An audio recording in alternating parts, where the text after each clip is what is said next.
Left पैर है वो भी पूरी तरह से एक तरह से बहुत ज़्यादा चोट है। भारतीय जनता पार्टी की मेहरबानियाँ हैं और भारतीय जनता पार्टी को ये लगता है कि कोई भी उनके खिलाफ जो आवाज़ उठाए उसका सिर फोड़ दो, उसकी आवाज़ बंद कर दो, जेल में डाल दो। Social media Bharatiya Janata party govern करती है, वो चलाती है। अगर आप उनके खिलाफ पोस्ट डाल दो तो फेसबुक को कहेंगे कि यार ये पोस्ट हटाओ ज़रा, ये ठीक नहीं है। कल गुप्ता जी यहाँ आए हुए थे और उनकी मैं वो स्पीच सुन रहा था, तो यूट्यूब पे काफ़ी देर सुनने के बाद करीब 1 घंटा 2-3 मिनट पे वो एक बात कर रहे थे कि भूपेंद्र सिंह हुड्डा ने अपनी सरकार में मुझे 30 एकड़ में प्राइवेट मेडिकल यूनिवर्सिटी बनाने के लिए CLU दिए थे, क्योंकि CLU के नाम पे कांग्रेस बहुत बदनाम हुई थी। देखिए, मैं वो सुन नहीं पाया, मैं उन्होंने क्या कहा है और उसके तथ्य क्या हैं वो मेरे सामने नहीं है, तो मुझे नहीं लगता कि उस पर कमेंट करना उचित होगा। आगे भेजेंगे। अच्छा, एक चीज़ और सर, अरविंद केजरीवाल के अंदर जाने से पार्टी में मायूसी है? बिल्कुल मायूसी नहीं है। ऐसी सिचुएशन वहाँ पे इन्होंने क्रिएट की जैसे हम दुश्मन देश से आए हैं कहीं से और देश के ही दुश्मन है, ख़त्म कर देना चाहिए इनको आज। ऐसी सिचुएशन, ऐसे हालात इन्होंने क्रिएट किए। एम्बुलेंस नहीं आई लेकिन इनके तब भी। हम तो कह ही रहे हैं वो शराब घोटाले का पैसा भी इनके पास ही है, 60 करोड़ का। चुनाव में लगा लें अगर लगाना चाहते हैं तो। सीधे सीधे ये जो प्रोसीड्स ऑफ क्राइम ढूंढते हैं PMLA एक्ट में, ये प्रोसीड्स ऑफ क्राइम तो सीधे सीधे भारतीय जनता पार्टी के अकाउंट में जा रहे हैं और उन्हीं करोड़ों रुपयों से, भ्रष्टाचार के पैसों से इन्होंने बड़े बड़े दफ्तर बना रखे हैं। रोहतक में भी एक ऐसा ही दफ्तर बना रखा है। तो हम वो दफ्तर दिखाने के लिए गए थे कि ये देखो भ्रष्टाचार का, शराब के घोटाले का पैसा इनके दफ्तरों में लगा हुआ है। तो डांडा साहब, जब हरियाणा के अंदर गठबंधन की बात हो रही थी कि भाई लोकसभा के लिए गठबंधन है, क्या ये विधानसभा में भी जाएगा, सिर्फ लोकसभा तक सीमित है? नहीं पूछते हैं कि कांग्रेस को तो आप बुरा भला भी बोलते थे, बहुत सारी चीज़ों पे अलग अलग बयान भी आते थे आप लोगों के, फिर गठबंधन कैसे हो गया? तो हमने देश बचाने के लिए, संविधान बचाने के लिए, लोकतंत्र बचाने के लिए ये समझौता किया है। नमस्कार, मेरा नाम है सत सिंह और आज मैं पहुंचा हूं आम आदमी पार्टी के हरियाणा के सीनियर वाइस प्रेसिडेंट अनुराग डांडा जी के साथ हूं मैं और इनसे बातचीत करेंगे। अगर हरियाणा की बात करें तो जो इंडिया गठबंधन है उनका एक कैंडिडेट कुरुक्षेत्र लोकसभा से सुशील गुप्ता जी, जो कि पार्टी के स्टेट प्रेसिडेंट भी हैं, वो मैदान में हैं। अनुराग जी पिछले दिनों घायल भी हो गए थे, सिर पर पट्टी आप देख सकते हो, मैं देख सकता हूँ इनका जो लेफ़्ट पैर है वो भी पूरी तरह से एक तरह से बहुत ज़्यादा चोट है, घुटने में भी और काफ़ी जगह काफ़ी। बाकी डांडा साहब, ये हुआ कैसे? ये भारतीय जनता पार्टी की मेहरबानियाँ हैं और भारतीय जनता पार्टी को ये लगता है कि कोई भी उनके खिलाफ जो आवाज़ उठाए उसका सिर फोड़ दो, उसकी आवाज़ बंद कर दो, जेल में डाल दो। एक तरीके से तानाशाही तरीके से सरकार चलाना चाहती है भारतीय जनता पार्टी। और हमारी आदत है, हम शहीद भगत सिंह जी को, बाबा साहब अम्बेडकर को मानने वाले लोग हैं। हमारी आदत है कि हमको जो कहना है हम पुरजोर आवाज़ में कहेंगे, हम दबते नहीं, हम डरते नहीं किसी से। तो ये उसी का सिला है। अरविंद केजरीवाल जी को जब गिरफ्तार किया तो हम कुरुक्षेत्र में शांतिपूर्ण तरीके से प्रदर्शन करने गए थे मुख्यमंत्री आवास के सामने। वहाँ पर पुलिस ने बर्बरतापूर्ण तरीके से घेर करके जैसे कार्यकर्ताओं पर हमला किया। हमारे 54 कार्यकर्ता ऐसे हैं जिनके या तो सिर फूटे हुए हैं या उनके हाथ पैर में फ्रैक्चर है। तो मुझे लगता है कि ये अति है किसी भी तानाशाही रवैये की, और लोकतंत्र में तो लोग जवाब देते हैं। हमको पूरी उम्मीद है कि लोग इसका जवाब देंगे और लोगों की जो सहानुभूति है, जिस तरीके से लोगों के कॉल्स आए उसके बाद लोगों ने ये कहा कि ये गलत है, ये अत्याचार है, ये अन्याय है, उससे मुझे समझ में आता है कि लोग तैयार हैं इस अन्याय और अत्याचार का जवाब देने के लिए। इस लोकसभा चुनाव में इनको जवाब मिलेगा। जी, मुझे याद है एक पिक्चर कहीं सोशल मीडिया पे वायरल हुई थी जिस दिन ये घटनाक्रम हुआ, आपका सिर फूटा और पूरा यहाँ से खून निकल रहा है, उसके बावजूद भी आपने मीडिया ब्रीफिंग दी और लोगों से बातचीत की। जब इन्होंने सिर पे हमला किया, पहले तो कोई पुलिस मैनुअल ये नहीं कहता कि आपको अगर क्राउड कंट्रोल भी करना है तो आप सिर के ऊपर हमला करेंगे। इन्होंने टारगेट करके, इनकी मंशा ये रहती है कि जो लीड कर रहे हैं प्रोटेस्ट को, उनको किसी तरीके से डराया जाए, उनको किसी तरीके से हाथ पैर तोड़ दिए जाएं। इन्होंने टारगेट करके सिर में अटैक किया। जब मेरा सिर फट गया था तो मैंने ये कहा कि मैं जाऊँगा यहाँ से, लेकिन सरकारी एम्बुलेंस में जाऊँगा। तो हमने पुलिस से आग्रह किया कि हमने कहा कि हम भागेंगे नहीं प्रोटेस्ट से, आप सरकारी एम्बुलेंस मंगाइए और हम उसमें जाएंगे। पुलिस ने आधे घंटे तक कोई सरकारी एम्बुलेंस नहीं मंगाई वहाँ पे। मैं सड़क के ऊपर घायल पड़ा हुआ था, कार्यकर्ता चारों तरफ से मुझे प्रोटेक्ट कर रहे थे। ऐसे सिचुएशन में जब घायल कार्यकर्ता सड़क के ऊपर पड़े हुए हैं, इन्होंने वाटर कैनन चलाया, इन्होंने बाकायदा साजिश करके वो घेरा तोड़ने की कोशिश की। तो कार्यकर्ताओं ने ये कहा जी आज इनकी मंशा ठीक नहीं है, ये घेरा तोड़ के आपके ऊपर टारगेटेड अटैक करना चाहते हैं। ऐसी सिचुएशन वहाँ पे इन्होंने क्रिएट की जैसे हम दुश्मन देश से आए हैं कहीं से और देश के ही दुश्मन है, ख़त्म कर देना चाहिए इनको आज। ऐसी सिचुएशन, ऐसे हालात इन्होंने क्रिएट किए। एम्बुलेंस नहीं आई लेकिन इनकी तब भी। तो इससे ये भी पता चलता है कि सरकार की जो मूलभूत ज़रूरतें लोगों को उपलब्ध कराना जो जिम्मेदारी है सरकार की, वो तो ये नहीं कर सकते। आवाज़ दबा सकते हैं कि कोई भी इनके खिलाफ बोले तो उसको बोलने ना दें। चोट लगने के बाद भी रोहतक में फिर प्रोटेस्ट किया आम आदमी पार्टी ने, आप हेलमेट लगा उसमें भी पहुंच गए। मैं तो हेलमेट लगा के इसलिए गया था, मैंने तो कहा भाई तानाशाहों की सरकार है, पता नहीं कब सिर फोड़ दें। हम तो शांति से बैठे थे बीजेपी दफ्तर के बाहर। उस दिन हम ये दिखाने गए थे, एक नया तथ्य सामने आया कि ये कहते तो हैं हमको कि हमने कोई शराब घोटाला कर लिया, उसी में सत्येंद्र जैन, मनीष सिसोदिया, संजय सिंह, अब अरविंद केजरीवाल जी को भी उसी में इन्होंने गिरफ्तार कर रखा है। एक चवन्नी आज तक बरामद हमारे किसी नेता के यहाँ से नहीं हुई। हम लोग ये दिखाने गए थे कि नया तथ्य आया इलेक्टोरल बॉन्ड का डाटा सामने आने के बाद कि जो मुख्य अभियुक्त जिसको ये कहते हैं शराब घोटाले का, जिस दिन वो गिरफ्तार हुआ उसके 5 दिन के अंदर 5 करोड़ रुपए भारतीय जनता पार्टी के अकाउंट में उसने ट्रांसफ़र किए। और जिस दिन उसकी ज़मानत हुई, ईडी ने उसका विरोध नहीं किया ज़मानत का। हमारी जब ज़मानत की याचिका लगती है, चाहे अरविंद जी की हो, मनीष जी की हो, किसी की भी हो, ईडी कहती है जी नहीं धरती फट जाएगी अगर इनको ज़मानत मिल गई, इनको ज़मानत नहीं देनी किसी भी हालत में। लेकिन जब मुख्य अभियुक्त ने ज़मानत याचिका लगाई तो उसका ईडी ने विरोध नहीं किया और उसने 60 करोड़ रुपए, 55 करोड़ रुपए और भारतीय जनता पार्टी को दिए उस मुख्य अभियुक्त ने। ये तो अकाउंट में ट्रांजैक्शन है सीधे सीधे। ये जो प्रोसीड्स ऑफ क्राइम ढूंढते हैं पीएमएलए एक्ट में, ये प्रोसीड्स ऑफ क्राइम तो सीधे सीधे भारतीय जनता पार्टी के अकाउंट में जा रहे हैं। और उन्हीं करोड़ों रुपयों से, भ्रष्टाचार के पैसों से इन्होंने बड़े बड़े दफ्तर बना रखे हैं। रोहतक में भी एक ऐसा ही दफ्तर बना रखा है। तो हम वो दफ्तर दिखाने के लिए गए थे कि ये देखो भ्रष्टाचार का, शराब के घोटाले का पैसा इनके दफ्तरों में लगा हुआ है। वो दफ्तर दिखाने गए थे, लेकिन इसलिए एहतियात ज़रूरी थी। मैंने सारे कार्यकर्ताओं को कहा भाई अपने साथ हेलमेट लेके आना, ये तानाशाह सरकार है, इनका पहला काम ये होता है इनके खिलाफ जो बोले सिर फोड़ दो। तो हम इसलिए हेलमेट पहन के उस दिन सांकेतिक प्रदर्शन हमने रोहतक में किया था जी। लेकिन उसके बाद कल एक जॉइंट वर्कर मीटिंग हुई है रोहतक में, जिसमें सुशील गुप्ता जी भी आए, लेफ्ट के भी काफ़ी सारे जो लोकल लीडर हैं वो भी थे, लेकिन आप पार्टी के सीनियर वाइस प्रेसिडेंट हैं, रोहतक में ही थे।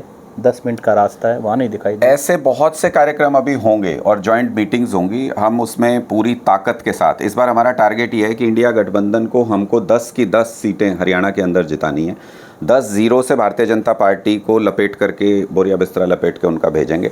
कुरुक्षेत्र में भी संयुक्त कार्यकर्ता बैठक हुई है, हमारे अध्यक्ष डॉक्टर सुशील गुप्ता जी उसमें मौजूद थे। कल रोहतक में भी हुई थी। पर चूंकि मैं परसों ये रोहतक वाले प्रोटेस्ट में गए तो उसके बाद मेरी टांग की हालत ठीक नहीं थी, तो इसलिए मैं इस मीटिंग में तो नहीं जा पाया आगे। लेकिन ऐसे अभी बहुत सारी मीटिंग्स होनी है। उसका कारण एक है कि अभी तक कांग्रेस ने उम्मीदवार नहीं दिए हैं अपने।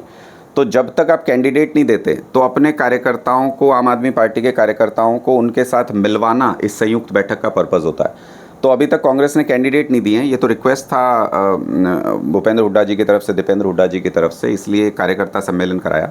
जब जब कैंडिडेट्स डिक्लेयर हो जाएंगे हरियाणा के अंदर तो सब जगह पे इसी तरह से अपने कार्यकर्ताओं को आपस में मिलवाएंगे और पूरी ताकत के साथ भारतीय जनता पार्टी के खिलाफ लड़ेंगे। तो कहीं ऐसा तो नहीं सर को स्ट्रैटेजी हो, क्योंकि हुड्डा साहब कहीं ना कहीं ये मानते हैं कि जाट वोटर्स तो मेरे साथ हैं ही, मुझे गुप्ता साहब को बुला लेते हैं, जो बनिया कम्युनिटी के वोट हैं वो भी मिल जाए।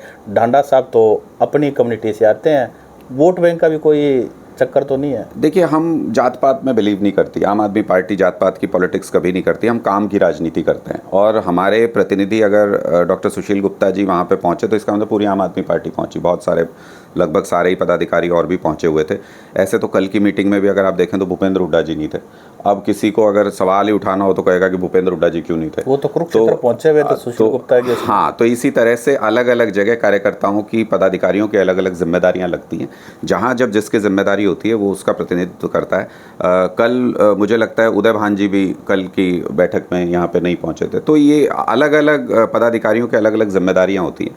इसको ये सोच के देखना चाहिए कि जब अरविंद केजरीवाल जी ने निर्णय कर दिया कि इंडिया गठबंधन में लड़ेंगे और कांग्रेस और आम आदमी पार्टी मिलकर लड़ेंगे, तो पूरी ताकत झोंक देंगे। 10 के 10 उम्मीदवारों को जिता करके हरियाणा से निकालेंगे, आप इसमें विश्वास रखिए। तो डांडा साहब, जब हरियाणा के अंदर गठबंधन की बात हो रही थी कि भाई लोकसभा के लिए गठबंधन है, क्या ये विधानसभा में भी जाएगा, सिर्फ लोकसभा तक सीमित है? नहीं, ये अभी निर्णय देखिए, इसके पीछे लॉजिक समझने की ज़रूरत है। बहुत से लोग हमसे पूछते हैं कि कांग्रेस को तो आप बुरा भला भी बोलते थे, बहुत सारी चीज़ों पे अलग अलग बयान भी आते थे आप लोगों के, फिर गठबंधन कैसे हो गया?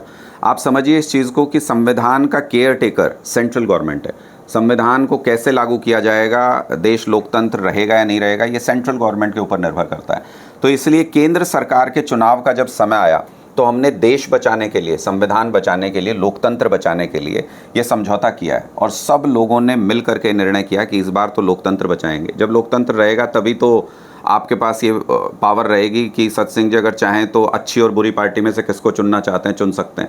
लोकतंत्र ही नहीं रहेगा तो आपके पास ये पावर भी नहीं रहेगी। तो हम आपकी उस पावर के लिए ये लड़ाई लड़ रहे हैं कि लोकतंत्र बचा रहे।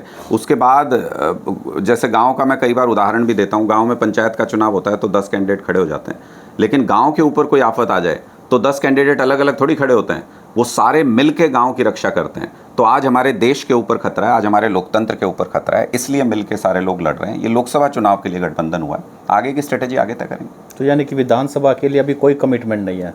अभी कोई बातचीत ही नहीं हुई है उस बारे में, अभी सिर्फ लोकसभा चुनाव के लिए। और मैंने कारण भी बता दिया कि क्यों, लोकतंत्र को बचाने के लिए ये एक निर्णय हुआ है। अच्छा, कुरुक्षेत्र लोकसभा से सुशील गुप्ता जी पार्टी के कैंडिडेट भी हैं और गठबंधन के कैंडिडेट भी हैं, इंडिया ब्लॉक के कैंडिडेट भी हैं, तो आपका गांव भी कैथल में पड़ता है, आपकी इच्छा नहीं थी लोकसभा चुनाव लड़ने की? राजनीति में आप पर्सनल इच्छाएं और महत्वाकांक्षाएं कुछ नहीं होती हैं। हम तो आम आदमी पार्टी के वो सिपाही हैं कि अरविंद केजरीवाल जी को बस इशारा करना है कि यहाँ गर्दन दे दीजिए तो वहाँ गर्दन दे देंगे। हम बिल्कुल मरने कटने के लिए तैयार हैं। और हमने सारे रणनीतिक तौर पर जो हमको सबसे सही उम्मीदवार आम आदमी पार्टी में लगे, हमने उनकी घोषणा वहाँ से कर दी। और ये पूरी पार्टी एकजुट होकर के उनके लिए मेहनत कर रही है, उनके लिए पूरी ताकत लगा रही है। आप देखिएगा कि हमने जिस दिन हमें कुरुक्षेत्र की सीट मिली तब तक तो लोग ये कह भी नहीं रहे थे कि ऐसा कुछ माहौल है लोकसभा को लेकर के, लेकिन जिस दिन हमें कुरुक्षेत्र की सीट मिली हमने उसी दिन कह दिया था कि देखिए ऊपर वाला भी यही चाहता है। कुरुक्षेत्र धर्म नगरी है, महाभारत का युद्ध वहीं हुआ था और कुरुक्षेत्र से महाभारत की शुरुआत हो रही है। उसके बाद से माहौल बदलता चला गया पूरा। और आप देखिए भारतीय जनता पार्टी के कई सारे सांसद छोड़ के चले गए उनको। कई लोगों ने कहा जी हम चुनाव नहीं लड़ सकते बीजेपी के सिंबल पे। पूरे देश में इस वक्त त्राही त्राही बची है। वित्त मंत्री खुद कह रही हैं कि मैं नहीं चुनाव लड़ पाऊंगी। बताइए कोई इस बात को मानेगा? कह रही है कि मैं चुनाव नहीं लड़ पाऊंगी क्योंकि मेरे पास पैसा नहीं है। तो इसका मतलब बहाने तलाश रहे हैं भारतीय जनता पार्टी के बड़े बड़े नेता। देश की सबसे अमीर पार्टी, वो तो अपने आप को विश्व की सबसे बड़ी पार्टी कहते हैं, और उनके फाइनेंस मिनिस्टर रह चुकी हैं निर्मला सीतारमण। हाँ। वो ये कह रही हैं कि पैसे नहीं है, हजम नहीं होता। बाकी तो सच्चाई तो देखो लोग नहीं, तो देख हम तो कह ही रहे हैं वो शराब घोटाले का पैसा भी इनके पास ही है 60 करोड़ का। चुनाव में लगा लें अगर लगाना चाहते हैं तो मुझे लगता है कि ये सारे सिर्फ बहाने हैं। डॉक्टर हर्षवर्धन है दिल्ली में, कब जाना माना बड़ा चेहरा है, उन्होंने जिस तरीके से किनारा किया, बोले मैं क्लिनिक चलाऊंगा अपना। जैसे गौतम गंभीर ने कहा कि अब मैं क्रिकेट की तरफ ध्यान दूंगा। ये सब इशारे होते हैं लोकतंत्र में। गुजरात के इनके 2 कैंडिडेट्स टिकट देने के बाद चुनाव छोड़ के चले गए कि हम नहीं लड़ सकते बीजेपी के टिकट पे चुनाव। यहाँ हरियाणा में इनके सांसद छोड़ करके इंडिया गठबंधन की तरफ आ गए। तो ये सब, राजस्थान में एक सांसद छोड़ के आ गए इंडिया गठबंधन की तरफ। आपकी पार्टी का पंजाब का जलंधर का एक सांसद भी तो बीजेपी में ज्वाइन कर गया। मुझे नहीं लगता कि कोई खास फर्क पड़ता है वहाँ पे। उसका कारण ये है कि आम आदमी पार्टी वहाँ पे लक्ष्य निर्धारित किया हमने कि हम 13 की 13 सीटें वहाँ पे जीतेंगे और एक अच्छी गवर्नेंस चल रही है, लोगों के बीच में लोग पसंद करते हैं। ये वही रिंकू हैं जो विधानसभा का चुनाव हार गए थे। ये इन्हीं को हमने लोकसभा का टिकट दिया और कैडर की ताकत थी आम आदमी पार्टी के कि इनको लोकसभा में भेजा। तो जो व्यक्ति संघर्ष के दौर में टिक नहीं सकता तो उसका खामियाजा, बहुत सारे ऐसे लोग हैं जो पंजाब चुनाव से पहले हमारी पार्टी छोड़ के चले गए थे। बहुत से लोग बोले कि देखो आपकी पार्टी कमज़ोर हो गई। बाद में अब वो लोग कहते हैं कि अरे अरे हम नहीं छोड़ के जाते तो शायद विधायक होते। इनकी किस्मत में नहीं होगा सरकार में आना, लोगों की सेवा करना, इसलिए छोड़ के चले गए। कोई फर्क नहीं पड़ता। सोशल मीडिया पे चर्चा राघव चड्ढा भी जाने वाले हैं।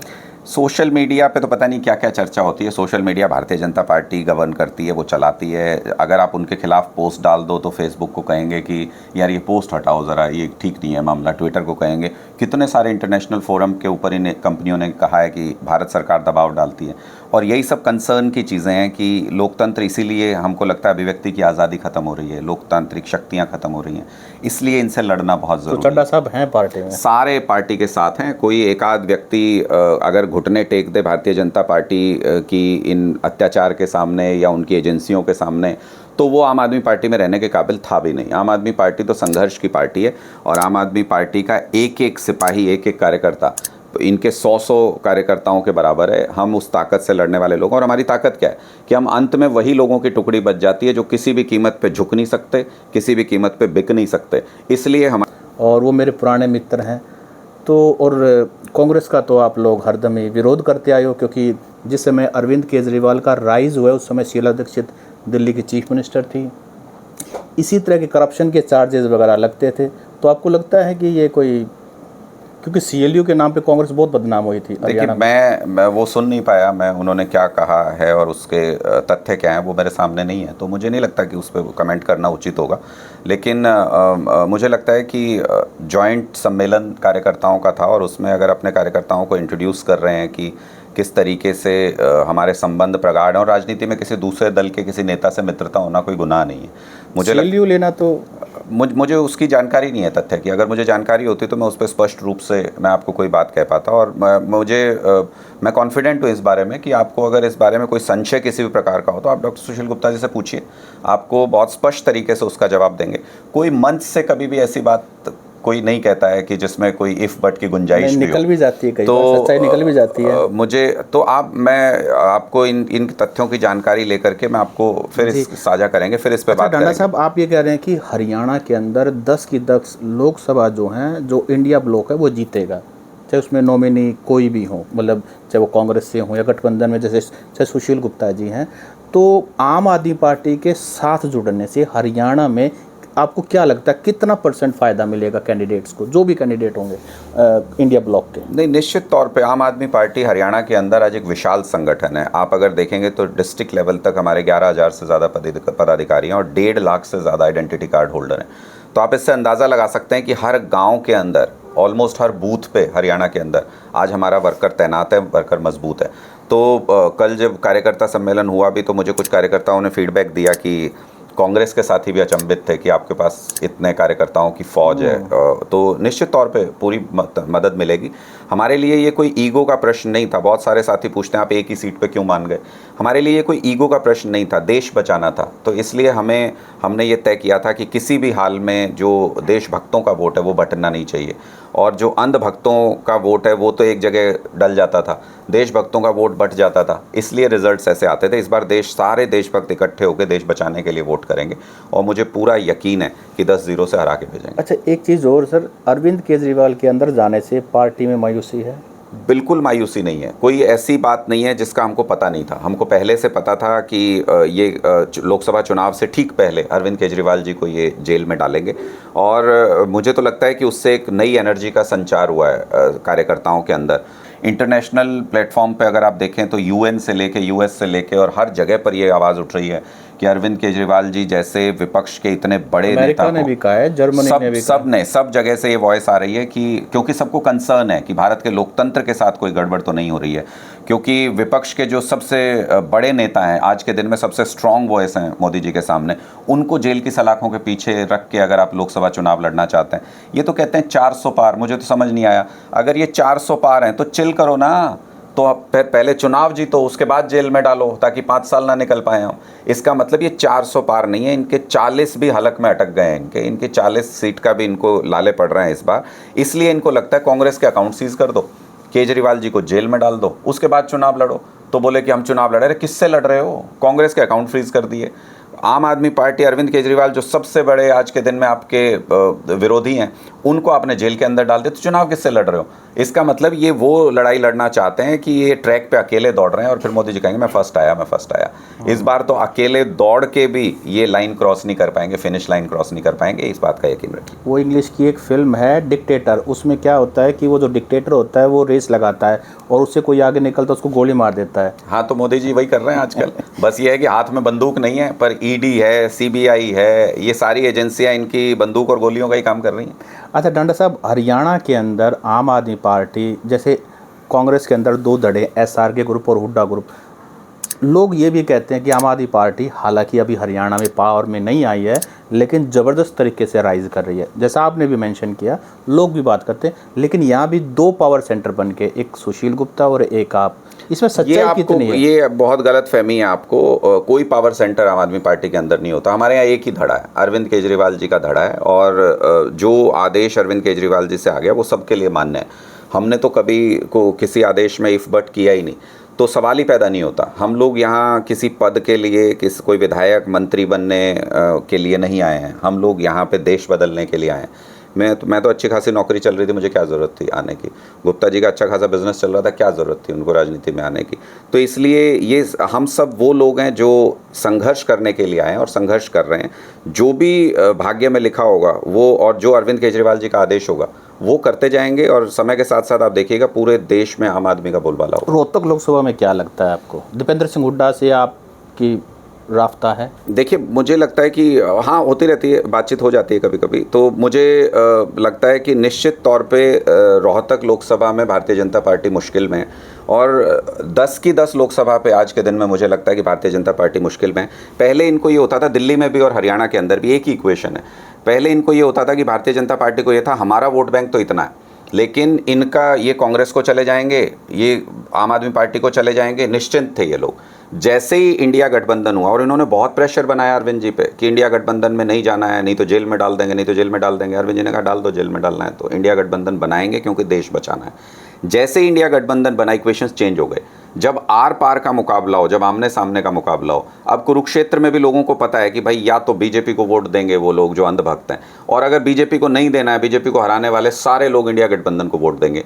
तो आर पार का मुकाबला हो गया। जैसे ही आर पार का मुकाबला होता है, जो स्विंग वोट होता है 20% के आसपास, वो स्विंग वोट पूरा का पूरा इधर उधर होने की क्षमता उसके अंदर आ जाती है, और वो स्विंग वोट ही तय करता है कि कौन जीतेगा कौन हारेगा। तो मुझे लगता है आज के दिन हरियाणा की एक एक सीट पे कांटे का मुकाबला है, आमने सामने का मुकाबला है, और ये क्षमता है इंडिया गठबंधन के अंदर कि हम हरा सकते हैं। तो कुरुक्षेत्र में आपकी पार्टी से सुशील गुप्ता जी हैं, तो आप उनके साथ अभी अगला मंच कब साझा करेंगे? मैं तो अभी भी वहीं था। मैं ये प्रदर्शन हुआ उससे पहले भी मैं वहाँ कार्यक्रम करके आया हूँ, और मेरे लगभग 120 गांव के कार्यक्रम लगे हुए हैं, और 36 ब्लॉक हैं कुरुक्षेत्र लोकसभा में। उन सभी में जनसभाओं का मेरा कार्यक्रम होगा। हम पूरी ताकत लगाएंगे कि एक भी वोट, सबसे बड़ा तो मैसेज इस बार वहाँ पे ये भी लोगों के बीच में देना है कि कुछ लोग हैं जो वहाँ पे वोट काटने के लिए आ रहे हैं भारतीय जनता पार्टी के इशारे पे। तो लोगों को ये भी समझाना है कि आपका वोट आपकी ताकत है, अगर वो सही जगह पे डले। अगर वो बंट गया तो फिर वही आपकी कमज़ोरी बन जाता है। तो इस बार वो भी समझाना है, भारतीय जनता पार्टी के जो छुपे हुए दलाल हैं उनको भी एक्सपोज करना है। तो मैं तो बहुत पॉजिटिव हूँ इस बात को लेके। मैं बहुत एक्साइटेड हूँ कि वहाँ पे जो कैंपेन है, और 2 महीने का कैंपेन अभी वहाँ पर होगा, मैं जैसे ही चलने फिरने की हालत में होऊंगा तो मैं आपको फील्ड में नजर आऊंगा और पूरी ताकत के साथ नजर आऊंगा। अच्छा, एक बहुत बड़ा घटनाक्रम हुआ है राजनीतिक, जिसमें भारतीय जनता पार्टी जो 2 टर्म से हरियाणा में, उनको अपना मुख्यमंत्री बदलना पड़ा, पूरे कैबिनेट रिजाइन कर दिया। ये क्या छटपटाहट है? देखिए, ये अरविंद केजरीवाल जी ने, अगर आपको याद हो तो 4-5 महीने पहले उन्होंने ये कहा था कि अगर बीजेपी के अंदर हिम्मत हो तो खट्टर के चेहरे के साथ चुनाव में जाके दिखाएं। तो ये ऐसा नहीं है कि ये अचानक कुछ हो गया। ये नब्ज हमने पहले पकड़ ली थी इनकी, और हमको मालूम था कि इनको बदलना पड़ेगा। किसी भी सर्वे में खट्टर साहब के साथ चुनाव में जाना सजेस्ट नहीं कर रहा था इनको कोई भी सर्वे, तो इनको बदलना था। दूसरी तरफ नायब सैनी आज के दिन में इनके अध्यक्ष बने हुए थे। आप मुझे लॉजिकल पॉइंट बताइए, अभी 3-4 महीने पहले अध्यक्ष बनाया था जी, तो अगर उनको मुख्यमंत्री बनाना होता तो अध्यक्ष क्यों बनाते? तो इसका मतलब भारतीय जनता पार्टी ने तब तक नहीं सोचा था। तो भारतीय जनता पार्टी ने निर्णय उसके बाद लिया। क्यों लिया? क्योंकि नायब सैनी मौजूदा अध्यक्ष थे भारतीय जनता पार्टी के। कुरुक्षेत्र में डॉक्टर सुशील गुप्ता को डिक्लेयर करते ही उनको समझ में आ गया कि ये सीट जीत नहीं सकते नायब सैनी किसी भी हालत में। मौजूदा अध्यक्ष अगर भारतीय जनता पार्टी के हारते तो आगे इनका सारा गेम मटियामेट हो जाता है। इसलिए इनको एस्केप रूट दिया इन्होंने, नायब सैनी जी को मुख्यमंत्री नहीं बनाया। खट्टर साहब मुख्यमंत्री आज भी खट्टर जी हैं। जी, खट्टर साहब अभी 2 दिन पहले रोहतक आए थे और उन्होंने मीडिया से बात करते हुए कहा था कि भाई मैं तो साल भर से अपने सेंट्रल लीडरशिप को कर रहा था कि मुझे बदल दो, और नायब सैनी को मनाने के लिए तो मुख्यमंत्री बनो। 2 दिन मुझे लग गए। नायब सैनी जी को सब जानते हैं कि उनके गुट के ही हैं, खट्टर साहब के गुट के ही हैं, उनके चेले हैं बिल्कुल पक्के वाले। और नायब सैनी जी को सिर्फ इसलिए मुख्यमंत्री बनाया गया क्योंकि उनको एस्केप रूट देना था। बीजेपी ये अफोर्ड नहीं कर सकती कि उनके मौजूदा अध्यक्ष, प्रदेश के अध्यक्ष, वो बुरी तरह से लोकसभा में हार जाएं। उनको वहाँ से किसी तरीके से एस्कॉर्ट करके सिक्योरिटी में बचा करके लेके गए हैं मुख्यमंत्री के पद पे। आज भी मुख्यमंत्री मनोहर लाल खट्टर जी ही हैं, वही चला रहे हैं स्टेट को। एक डमी रबड़ स्टैंप मुख्यमंत्री के तौर पे नायब सैनी जी को बिठाया गया, जो मुझे लगता है कि उनके ये जो कहते हैं ओबीसी मुख्यमंत्री बना दिया, ओबीसीज की इंसल्ट की है ये रबड़ स्टैंप बना करके। आप मुझे बताइए कौन मुख्यमंत्री ऐसा होता है कि मनोहर लाल खट्टर का नाम पट्टिका पे ऊपर लिखा है, नायब सैनी जी का उनके नीचे लिखा है? क्यों भाई, कौन से संवैधानिक पद पे आज के दिन खट्टर जी? किसी संवैधानिक पद पे नहीं है, उसके बावजूद रबड़ स्टैंप बना करके उनको प्रेजेंट करना लोगों के सामने, ये उनके समाज का भी अपमान है, ये ओबीसी वर्ग का भी अपमान है। और भारतीय जनता पार्टी जो जाति की राजनीति करना चाहती थी इसके जरिए, वो फेल हो गई है पूरे तरीके से। खट्टर साहब के पास तो जेड प्लस सिक्योरिटी भी है, जबकि किसी और पूर्व मुख्यमंत्री के पास नहीं है। मैं यही कहना चाहता हूँ कि ये आज भी जो डिफेक्टो सीएम है वो मनोहर लाल खट्टर जी हैं, और रबड़ स्टैंप की तरह नायब सैनी जी को इस्तेमाल कर रहे हैं, जो मुझे तो साफ तौर पे लगता है कि उनके समाज का भी अपमान है। वो जिस वर्ग से आते हैं ओबीसी वर्ग का भी अपमान है कि आपने दिखाने के लिए एक बार ताकत दो ना, अगर उनको बनाया है तो। और उसके बाद देखिए कि उनको करनाल जैसी सीट पे झोंक दिया, जहाँ से उनका जीतना लगभग नामुमकिन है नायब सैनी जी का। करनाल में तो लोग अभी से चर्चा करने लगे हैं कि भाई खट्टर साहब जी कम थे क्या जो बाहर से लाके उनको यहाँ पे बिठाया था? अब इनको हटा के फिर बाहर से लाके किसी को बिठा दिया। तो करनाल को इन्होंने बिल्कुल ऐसा समझ लिया है कि करनाल में किसी मर्जी को भेज दो और वहाँ के लोग उसी पे मोहर लगा देंगे। इस बार वहाँ पे माहौल ऐसा नहीं है। आप देखिए, इन्होंने अध्यक्ष होते हुए हारना इनके नसीब में लिखा था, ये वहाँ से बच के निकले तो अब मुख्यमंत्री होकर हारेंगे। नहीं, जो कैंडिडेट आया वो तो वो कैंडिडेट है जिस पर मोदी जी ने 2014 में कोलगेट मतलब कोल स्कैम का बड़ा आरोप लगाया था। वो तो ज़बरदस्ती लाए गए, किडनैप करके लाए गए उम्मीदवार हैं। मुझे लगता है ईडी ने 20-25 दिन से चर्चा चल रही थी आएंगे, नवीन जिंदल आएंगे, फिर इनके यहाँ से मना हो जाता, इनके समर्थक कहते नहीं वो नहीं आ रहे हैं, फिर होता कि आएंगे फिर नहीं आ रहे हैं। तो देखिए ना, 10 में से 6 कैंडिडेट कांग्रेस के हैं, पूर्व कांग्रेसी इसी बात को लेकर नाराजगी है, आरएसएस में भी नाराजगी है, भारतीय जनता पार्टी के मेन कैडर में भी इस बात को लेकर के नाराजगी है। बहुत से लोग हमसे संपर्क करते हैं कि जी अब भारतीय जनता पार्टी वो भारतीय जनता पार्टी नहीं रही, हम आप लोगों के साथ आना चाहते हैं, काम करना चाहते हैं। और आने वाले समय में आप देखेंगे, अभी कुछ दिन में आप कुरुक्षेत्र लोकसभा के अंदर भी और लोकसभा चुनाव के बाद भी आप देखेंगे एक ज़बरदस्त तरीके का एक भारतीय जनता पार्टी के अंदर शुरू होगा सिलसिला लोगों के छोड़ने का। जेजेपी और भारतीय जनता पार्टी को लोग छोड़ के, जो ग्राउंड के कार्यकर्ता हैं जिन्होंने एक्चुअल में मेहनत की थी इस राज को लाने में, वो अब छोड़ के इनको भागेंगे। जी, तो अनुराग जी, आपने हमसे डिटेल में बातचीत की, हर बात का शांति से और धैर्यपूर्वक जवाब दिया। आपका बहुत बहुत धन्यवाद। बहुत बहुत धन्यवाद। बहुत बहुत।